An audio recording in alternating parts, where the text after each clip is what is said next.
ऐसी ही आतंकी साजिश पर बनी फिल्म केरला स्टोरी, ये केरला स्टोरी की इन दिनों काफी चर्चा है। नमस्कार, द वायर देख रहे हैं आप और मैं हूं आपके साथ चिराग झा। द केरल स्टोरी पर छिड़ी बहस के बीच एक ऐसी खबर को नज़रअंदाज कर दिया गया जो किसी कहानी पर नहीं बल्कि सरकारी आंकड़ों पर आधारित है। राष्ट्रीय अपराध रिकॉर्ड ब्यूरो यानी एनसीआरबी द्वारा जारी आंकड़ों की माने तो पिछले 5 सालों में अकेले गुजरात से कुल 40,000 से भी ज़्यादा महिलाएं लापता हो गई। एनसीआरबी की आंकड़े बताते हैं कि गुजरात में साल 2016 से 2020 तक कुल 41,621 महिलाओं के लापता होने के मामले सामने आए। इन आंकड़ों में यह भी देखा गया कि अगर हम साल 2020 को छोड़ दें तो हर साल महिलाओं के लापता होने की संख्या में बढ़ोतरी ही देखी गई। सबसे ज़्यादा महिलाएं साल 2019 में लापता हुई, जब महज एक साल में कुल 9,268 महिलाओं के लापता होने की सूचना मिली। चौंकाने वाली बात तो यह है कि अकेले साल 2020 में कोरोना महामारी और लॉकडाउन के बावजूद भी गुजरात में 8,200 महिलाएं लापता हो गई। हालांकि इसे संयोग कहा जाए या फिर कुछ और कि साल 2021 में गुजरात की बीजेपी सरकार ने खुद विधानसभा के अंदर यह जानकारी दी थी कि केवल अहमदाबाद और वडोदरा में साल 2019-20 के दौरान 4,722 महिलाएं लापता हुई थी।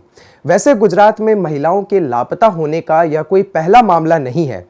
अगस्त 2022 के टाइम्स ऑफ इंडिया की खबर की माने तो गुजरात सरकार के आधिकारिक आंकड़े बताते हैं कि साल 2022 में जनवरी से जुलाई महीने के दौरान प्रदेश में 14 वर्ष तक की 331 लड़कियां तो वहीं 15 से 18 वर्ष तक की 1,409 लड़कियां लापता हुई। अब सबसे बड़ा सवाल यहां खड़ा होता है कि बीते कुछ सालों में गुजरात के अंदर बड़े पैमाने पर महिलाओं के लापता होने पर राज्य की बीजेपी सरकार और गुजरात पुलिस ने आखिर क्या कदम उठाए। इन 41,000 महिलाओं में पुलिस कितनी महिलाओं को ढूंढ पाई, या इन महिलाओं में कितनी जिंदा हैं या अपनी जान गंवा चुकी हैं, इसकी पड़ताल आखिर कौन करेगा। यह बात किसी से छुपी तो नहीं है कि गुजरात के उद्योगों में कितनी बड़ी संख्या में अन्य राज्यों के मजदूर जाकर दिहाड़ी लगाते हैं। इनमें बिहार, झारखंड, उत्तर प्रदेश व अन्य कई राज्यों के भी मजदूर शामिल हैं और इनमें महिलाओं की भी संख्या काफ़ी ज़्यादा है।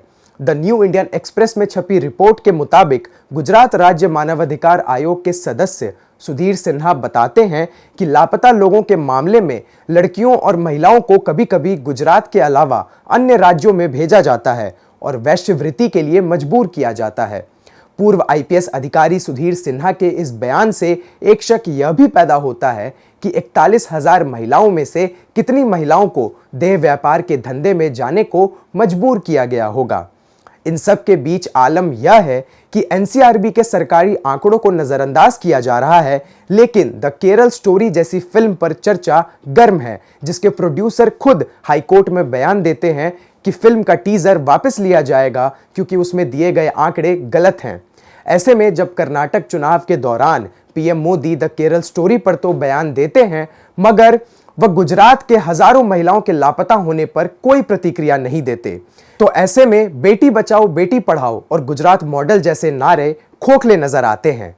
तो यह थी गुजरात की लापता महिलाओं की कहानी। इसी तरह सटीक जानकारी व आपसे जुड़े मुद्दों पर स्टोरीज देखने के लिए आप जुड़े रहें द वायर के साथ। बहुत बहुत धन्यवाद। द वायर के और वीडियोस देखने के लिए सब्सक्राइब करें और बेल आइकन पर क्लिक करें। स्वतंत्र पत्रकारिता की आर्थिक मदद करने के लिए डिस्क्रिप्शन में दिए गए लिंक पर जाएं और अपनी राशि चुनें।